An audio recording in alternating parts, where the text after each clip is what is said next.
Good evening students, welcome back to my YouTube channel. आज हम पढ़ेंगे मैग्नेटिक प्रॉपर्टीज इन सॉलिड्स। हम सबको पता है कि जो सॉलिड्स में मैग्नेटिक और इलेक्ट्रिक दोनों प्रॉपर्टीज होती हैं, ठीक है। अब हमें ये पता लगाना है, इस वीडियो में हम ये पढ़ेंगे कि जो इलेक्ट्रिक प्रॉपर्टीज आती हैं या फिर जो मैग्नेटिक प्रॉपर्टीज आती हैं, वो एक इलेक्ट्रॉन जब मूव करता है अराउंड न्यूक्लियस, वो कैसे आती हैं, ठीक है। और उन मैग्नेटिक प्रॉपर्टीज की वजह से किन किन सब्सटेंस पे कैसे कैसे इफेक्ट पड़ता है। फ्रेंड्स, आपको रिक्वेस्ट है कि आप ये मेरा वीडियो लास्ट तक देखना, तभी आपको सारे के सारे कॉन्सेप्ट्स क्लियर होंगे। और साथ साथ आप अपने नोट्स बनाते रहो ताकि आपको एग्जाम टाइम कोई भी दिक्कत ना आए। अगर आप मेरे चैनल पे नए हैं तो प्लीज मेरा चैनल सब्सक्राइब करो, शेयर करो। सो स्टार्ट करते हैं। देखो, मैग्नेटिक, आज हम सिर्फ मैग्नेटिक प्रॉपर्टीज के बारे में बात करेंगे, यहाँ पे हम इलेक्ट्रिक प्रॉपर्टीज के बारे में नहीं पढ़ेंगे, ठीक है। तो स्टार्ट करते हैं कि मैग्नेटिक प्रॉपर्टीज सॉलिड्स में आती कैसे हैं। सबसे पहले ये हमने एक न्यूक्लियस ले लिया, न्यूक्लियस के अराउंड ये इलेक्ट्रॉन मूव कर रहा है, ठीक है। इलेक्ट्रॉन की जो मूवमेंट है वो इस डायरेक्शन में है, मतलब हम क्लॉकवाइज भी ले सकते हैं, एंटी क्लॉकवाइज भी लिख सकते हैं, ठीक है।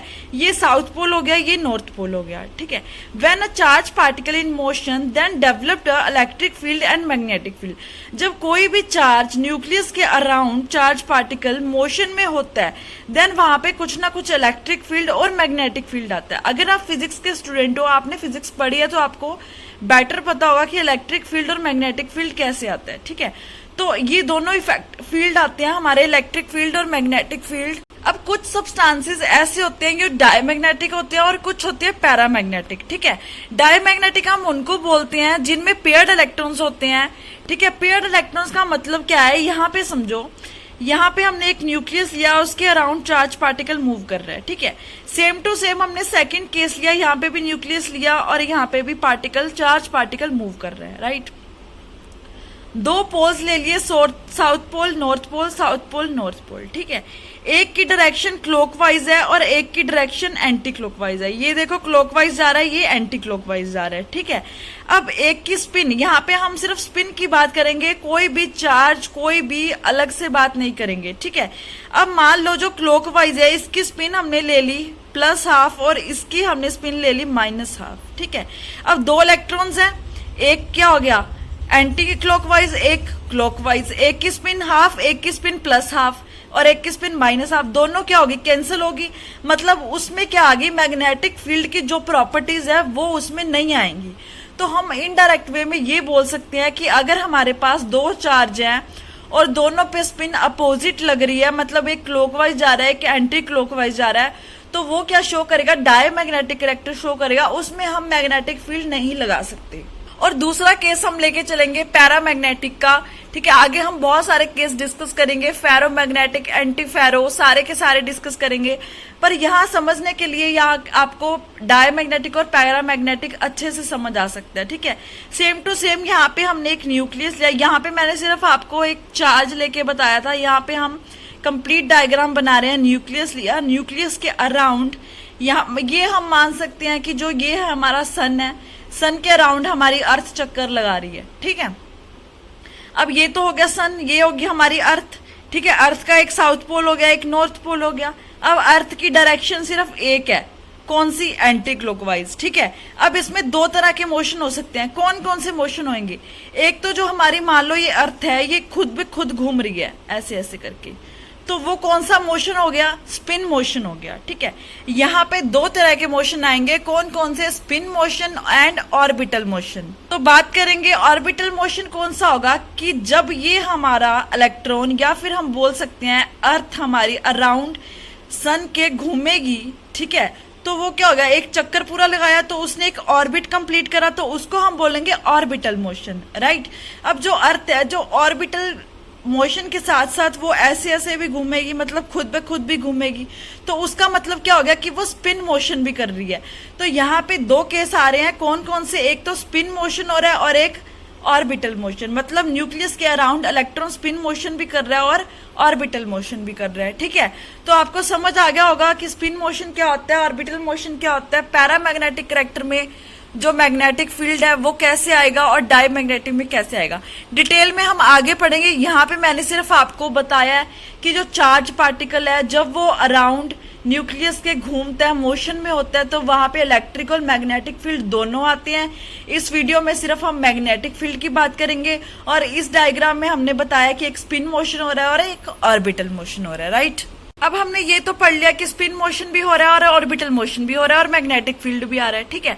अब जो मैग्नेटिक फील्ड आ रहा है वो क्यों आ रहा है, इसका यही रीजन है कि जब इलेक्ट्रॉन मोशन में होता है अराउंड द न्यूक्लियस, देन उस पे स्पिन मोशन भी होता है और ऑर्बिटल मोशन भी होता है। ये दोनों मोशन की वजह से ही वहां पे मैग्नेटिक फील्ड प्रोड्यूस हो जाता है, ठीक है। अब यहाँ पे दो तरह के इलेक्ट्रॉन्स लेके चले हैं, एक है पेयर्ड इलेक्ट्रॉन, दूसरे अनपेयर्ड, ठीक है। यहाँ पे सारे के सारे पेयर है, मतलब इसका क्या होगा, एक की स्पिन क्या है -हाफ, एक की +हाफ, दोनों की दोनों कैंसिल होगी, ठीक है। मतलब इसमें कोई भी मैग्नेटिक फील्ड नहीं आएगा और इसमें कुछ ना कुछ मैग्नेटिक कैरेक्टर आएगा क्योंकि यहाँ पे सिर्फ एक अनपेयर्ड इलेक्ट्रॉन पड़ा है, ठीक है।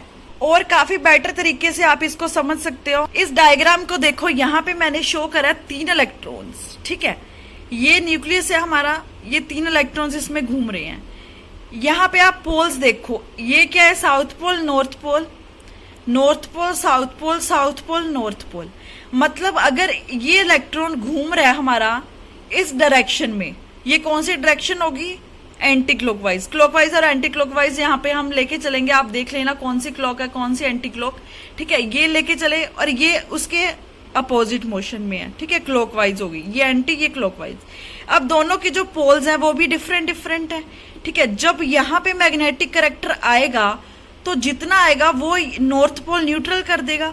तो मतलब क्या होगा, अगर यहाँ पे क्या है -हाफ स्पिन है, यहाँ पे +हाफ स्पिन आ गई, दोनों का मैग्नेटिक कैरेक्टर क्या हो गया, कैंसिल हो गया। तो ये क्या शो कर रहा है, डायमैग्नेटिक कैरेक्टर।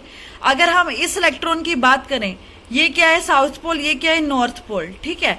अब ये क्या है, अलग से पड़ा है, इसके साथ कोई भी इलेक्ट्रॉन नहीं है जिसके साथ वो अपना चार्ज न्यूट्रल कर सके, तो ये इलेक्ट्रॉन क्या शो करेगा, पैरामैग्नेटिक कैरेक्टर, राइट।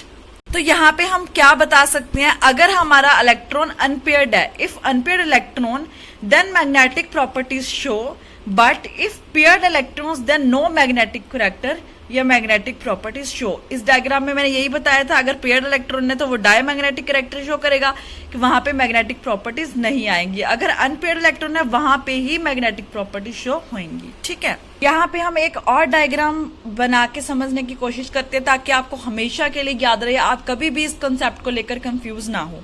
अगर फ्रेंड्स आपको कोई भी डाउट हो तो आप कभी भी कमेंट सेक्शन में पूछ सकते हैं, ठीक है। यहाँ पे हमने साउथ पोल लिया, यहाँ पे नॉर्थ पोल लिया, यहाँ पे हमने एक सब्सटेंस रखा जिसमें क्या है, पेयर्ड इलेक्ट्रॉन्स भी हैं और अनपेयर्ड इलेक्ट्रॉन्स भी हैं, ठीक है।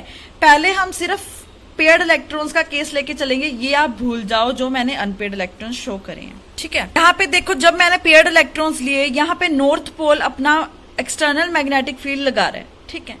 अब ये लगा रहा है, इसकी +हाफ स्पिन है, इसकी -हाफ, सिर्फ हमने वो देखने हैं जो पेयर्ड है, ठीक है। अब इसको कोई जरूरत नहीं है कि ये किसी और से मैग्नेटिक फील्ड ले, क्योंकि ये 2 बंदे हैं।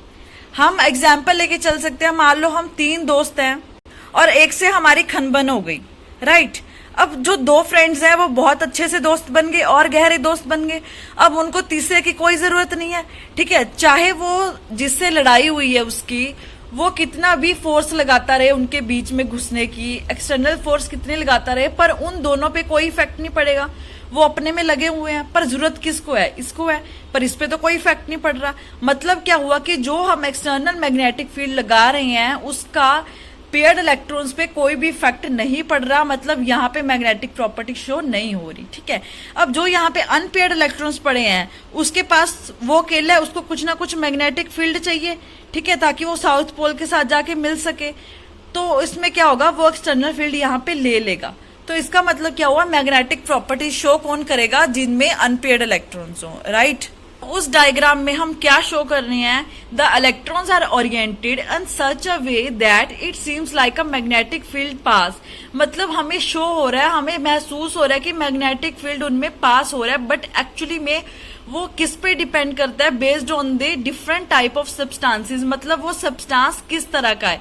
अगर डायमैग्नेटिक कैरेक्टर का सब्सटेंस है, मतलब पेयर्ड इलेक्ट्रॉन्स है, तो उसमें मैग्नेटिक कैरेक्टर नहीं आएगा। अगर अनपेयर्ड है तो उसमें मैग्नेटिक कैरेक्टर आएगा। बट जो डायमैग्नेटिक कैरेक्टर है उसमें हमें शो होएगा, इसलिए मैंने ये लाइन लिखी है, it seems like the magnetic field pass, मतलब हमें शो होएगा पर एक्चुअली में वो कैंसिल होके मैग्नेटिक फील्ड पास नहीं करेगा। ठीक है, इसके बेस पे हम कुछ सब्सटेंस पढ़ेंगे, डायमैग्नेटिक, पैरामैग्नेटिक, फेरो, फेरी, एंटी फेरो। राइट, सो शुरू करते हैं डायमैग्नेटिक सब्सटेंस से। अगर हम लोअर क्लासेस की बात करें तो डायमैग्नेटिक सब्सटेंस में सिर्फ यही बताया जाता है कि बेटा इसमें क्या होता है, सिर्फ पेयर्ड इलेक्ट्रॉन्स होते हैं, जिनमें पेयर्ड इलेक्ट्रॉन्स होते हैं वो हमारा डायमैग्नेटिक हो गया, जिसमें अनपेयर्ड इलेक्ट्रॉन्स हो गए वो हमारा पैरामैग्नेटिक कैरेक्टर हो गया। बट एक्चुअली में आज हम कॉन्सेप्ट समझते हैं डायमैग्नेटिक सब्सटेंस हम किसको बोलते हैं, क्यों बोलते हैं। तो let us start. When a specimen is placed in an applied magnetic field, then circulation of electron give rise to the magnetic movement.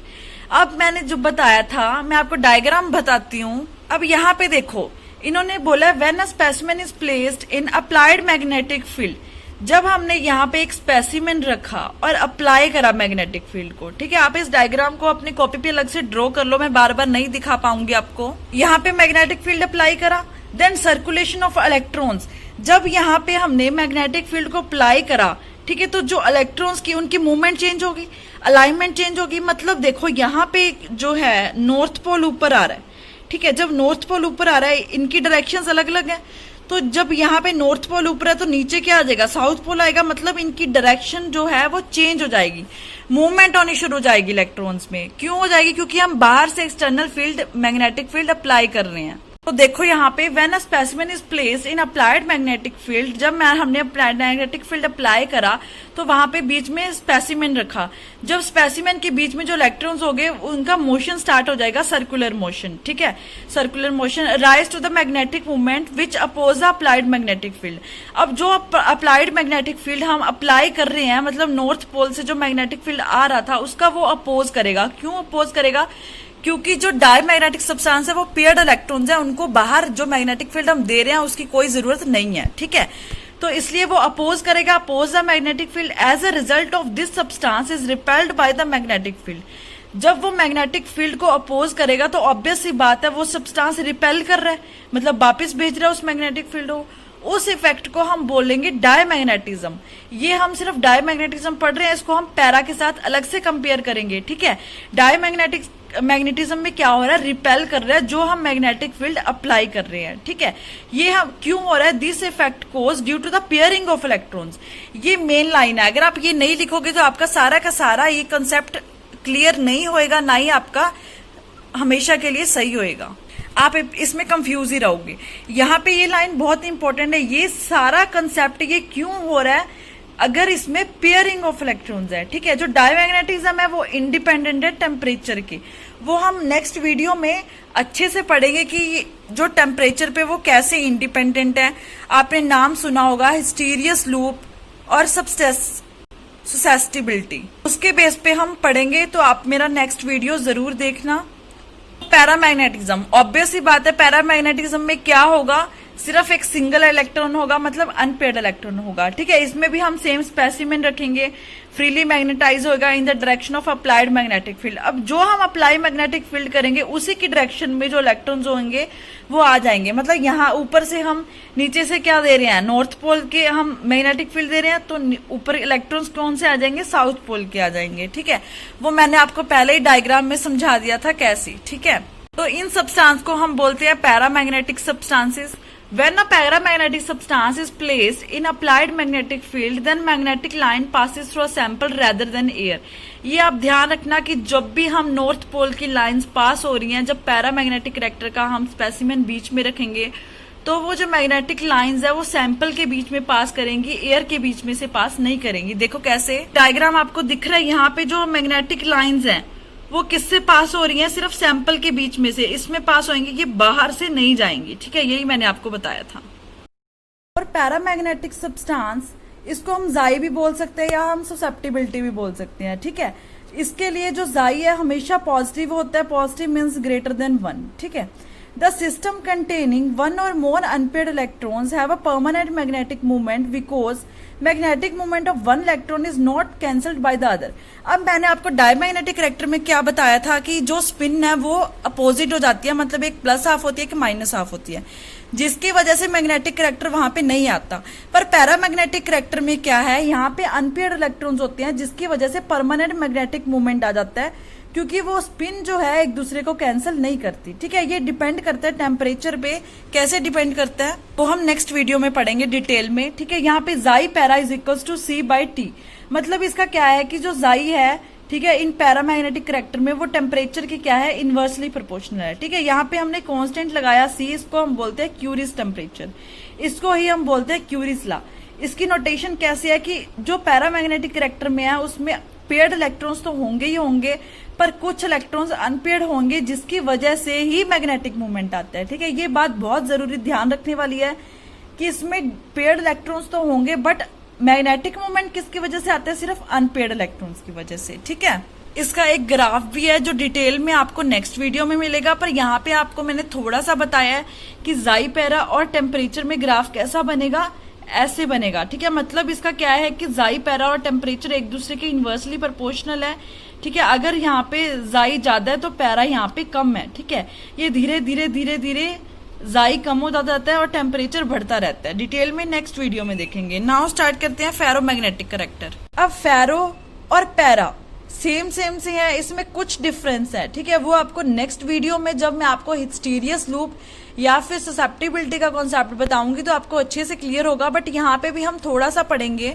ठीक है, यहाँ पे हम दोनों की बात इकट्ठे भी कर सकते हैं, फेरो और एंटी फेरो की। ये क्या है, टेम्परेचर डिपेंडेंट है। इनमें भी क्या होते हैं, अनपेयर्ड इलेक्ट्रॉन्स होते हैं। ठीक है, in ferromagnetic substance the magnetic movements of the ions in the lattice tends to align themselves in such a way so that parallel reinforcement occurs. ठीक है, वो इसकी समझो कि वो जो मैग्नेटिक मूवमेंट है फेरोमैग्नेटिक सब्सटेंस में, वो इलेक्ट्रॉन्स वहां पे कैसे अलाइन किए जाते हैं। इसमें एग्जांपल आएगी कोबाल्ट और निकल की। ठीक है, इसको ही हम बोलते हैं फेरोमैग्नेटिज्म या फिर हम इसको बोलते हैं कंसंट्रेट मैग्नेटिज्म। ठीक है, अलाइनमेंट देखते हैं। इसमें जो अनपेयर्ड इलेक्ट्रॉन्स होंगे, यहाँ पे पहली बात तो कोई भी पेयर्ड इलेक्ट्रॉन नहीं आएगा, इसमें सारे के सारे अनपेयर्ड इलेक्ट्रॉन्स होंगे, और जो अनपेयर्ड इलेक्ट्रॉन्स होंगे उनकी जो अलाइनमेंट है वो सेम रहेगी। ठीक है, ये क्या है, मैग्नेटिक डाइपोल्स ऑफ आयंस। ठीक है, इनकी अलाइनमेंट सेम है। नाउ देखते हैं एंटी फेरोमैग्नेटिज्म। इसमें जो अलाइनमेंट होगी वो इस तरह से होगी। ये मैंने आपको पेयर्ड इलेक्ट्रॉन नहीं शो करेगी, अनपेयर्ड इलेक्ट्रॉन्स हैं सारे के सारे। यहाँ पे क्या है, एक की अगर अलाइनमेंट ऊपर है दूसरे की नीचे, एक की ऊपर दूसरे की नीचे, इस तरह से इसकी अलाइनमेंट शो की गई है। ठीक है, अब यहाँ पे देखो, in this case the magnetic substance of a magnetic dipoles of ion in a lattice tends to align in such a manner. किस मैनर से अलाइन की गई है, ताकि वो एक दूसरे को कैंसिल कर सके। ठीक है, मतलब ये एक दूसरे को कैंसिल कर रहे हैं, एक की स्पिन पॉजिटिव है और एक की negative, positive negative positive negative. ठीक है, इसको हम इनडायरेक्ट वे में डायमैग्नेटिज्म भी बोल सकते हैं। ठीक है, तो रिजल्टेंट मैग्नेटिक मूवमेंट क्या होगी, जीरो होगी, ऑब्वियस सी बात है, क्योंकि ये एक दूसरे को कैंसिल कर रही है। ठीक है, तो एग्जाम्पल क्या आएगी, MnO, MnO2, FeO, NiO, कोई भी एग्जाम्पल हम ले सकते हैं। इसको हम डायग्राम के थ्रू भी समझ सकते हैं। डायग्राम में देखो क्या है, एक साउथ पोल है, नॉर्थ पोल है, यहाँ पे हम एक्सटर्नल मैग्नेटिक फील्ड अप्लाई कर रहे हैं। ये हमारा स्पेसिमेन पड़ा है। ठीक है, यहाँ पे अब अलाइनमेंट देखो, एक ऊपर है एक की नीचे है, ऊपर है नीचे है। अब अगर देखा जाए ये क्या है, अनपेयर्ड इलेक्ट्रॉन्स है, अनपेयर्ड इलेक्ट्रॉन्स है तो इसमें मैग्नेटिक मूवमेंट होनी चाहिए, क्योंकि हमने क्या पढ़ा था, जब भी अनपेयर्ड इलेक्ट्रॉन होएगा तो मैग्नेटिक मूवमेंट आएगी। पर यहाँ पे हम बोल रहे हैं कि मैग्नेटिक मूवमेंट जीरो है। क्यों है जीरो, क्योंकि देखो यहाँ पे हम दे रहे हैं नॉर्थ पोल से मैग्नेटिक फील्ड, तो यहाँ पे नीचे क्या है, north pole south pole, north pole south pole. अब ये दोनों को अगर हम हटा दें, ये चार्ज क्या कर रहा है, न्यूट्रल कर रहा है। ठीक है, तो ओवरऑल चार्ज क्या हो जाएगा, ये आपस में कर लेगा, ये इससे न्यूट्रल हो जाएगा, तो क्या हो रहा है, जीरो हो रहा है। मतलब ये क्या है, अनपेयर्ड इलेक्ट्रॉन होने की वजह से भी इसकी जो अलाइनमेंट है वो अपोजिट है, स्पिन अपोजिट है, जिसकी वजह से मैग्नेटिक मूवमेंट जीरो हो रही है। ठीक है, ये बहुत ध्यान से पढ़ने वाली बात है, समझने वाली बात है। नाउ हमारा लास्ट आता है फेरीमैग्नेटिज्म। फेरीमैग्नेटिज्म में देखो, when the magnetic movement of ion in a lattice are arranged in a parallel and anti parallel. अब उसमें क्या था, एंटी फेरो में सिर्फ एंटी पैरेलल अरेंजमेंट थी। यहाँ पे क्या है, पैरेलल भी है और एंटी पैरेलल भी है। हमने तीन पढ़े हैं, सबसे पहले डायमैग्नेटिक और पैरामैग्नेटिक, वो तो कंसेप्ट ही अलग है हमारा, ठीक है। अब सेकंड में हमने पढ़ा था फेरो। फेरो में क्या थी, सिर्फ पैरेलल अरेंजमेंट थी, मतलब सारे के सारे एक ही अलाइनमेंट शो कर रहे थे। एंटी फेरो में क्या था, सिर्फ एंटी फेरो में एंटी पैरेलल था, मतलब एक ऊपर एक नीचे, ऊपर नीचे। यहाँ पे क्या है, पैरेलल और एंटी पैरेलल दोनों डायरेक्शन शो कर रहे हैं, ठीक है, मतलब अनइक्वल वे में शो हो रहा है। तो नेट मैग्नेटिक मूवमेंट यहाँ पे क्या आएगी, देखो कुछ ना कुछ आएगी, हम ये पता नहीं लगा सकते कैसे आएगी। इसके बेस पे कुछ न्यूमेरिकल्स भी आते हैं, वो हम आगे की वीडियोस में देखेंगे। अगर आपको जरूरत हो आप कमेंट में भी बता सकते हैं। देखो यहाँ पे ये क्या है, पैरेलल, ये हो गया एंटी पैरेलल, ये क्या है पैरेलल, मतलब यहाँ पे दोनों करेक्टर शो कर रहे हैं, पैरेलल और एंटी पैरेलल, जिसकी वजह से कुछ ना कुछ यहाँ पे मैग्नेटिक मूवमेंट होएगी, ठीक है। एग्जाम्पल में Fe3O4, Mn positive, Fe2O4, Mg2 positive, ये क्या है हमारा मेटल है, यहाँ पे कोई भी मेटल हो सकती है, ठीक है, मैग्नीशियम, कॉपर, जिंक, कोई भी हो सकती है। अब इसको भी हम डायग्राम से समझते हैं, देखो कैसे, नॉर्थ पोल साउथ पोल, ये क्या है पैरेलल, पैरेलल, एंटी पैरेलल, मतलब ये नॉर्थ पोल है, ये साउथ पोल ऊपर चला गया, अब ये नॉर्थ पोल की वजह से ये साउथ पोल नीचे आ गया, ठीक है। मतलब इसका क्या हो गया कि यहाँ पे जो मैग्नेटिक मूवमेंट शो हो रही है वो किसकी वजह से हो रही है, इनकी वजह से नहीं शो हो रही, वो सिर्फ इनकी वजह से शो हो रही है, ठीक है। ये किसका केस है, फेरी मैग्नेटिज्म का। अगर आपको एग्जाम में ये क्वेश्चंस आते हैं, अगर आप डायग्राम के साथ बनाओगे तो आपके बहुत अच्छे मार्क्स आएंगे, ठीक है। सिर्फ किसकी वजह से आ रही है, इनकी वजह से आ रही है, क्योंकि यहाँ पे हम magnetic character, magnetic properties they रहे हैं इसको मैग्नेटिक, ठीक है। यहाँ पे ये इसको कैंसिल कर रही है, मतलब इसकी वजह से क्या हो रहा है, कुछ ना कुछ मैग्नेटिक करेक्टर यहाँ पे आएगा, मतलब ये साउथ पोल पे पहुंच रहा है, ठीक है। तो रिस्पॉन्सिबल कौन से हुए, सिर्फ ये वाले इलेक्ट्रॉन्स, ठीक है। तो आज का लेक्चर हमारा यहीं खत्म होता है। कल के लेक्चर के लिए हम मैग्नेटिक प्रॉपर्टीज सॉलिड्स में पढ़ेंगे कि ये टेम्परेचर पे किस तरह से बेस है, ससेप्टिबिलिटी पे किस तरह से ग्राफ आएंगे, डायमैग्नेटिक, पैरा, फेरो, सबके हम ग्राफ्स पढ़ेंगे। अगर आपको इस लेक्चर में कोई भी डाउट हो तो आप कमेंट सेक्शन में पूछ सकते हैं। Thank you so much. Next video आप मेरा जरूर देखना, उसके लिए आप थोड़ा इंतजार करो। Good luck, bye.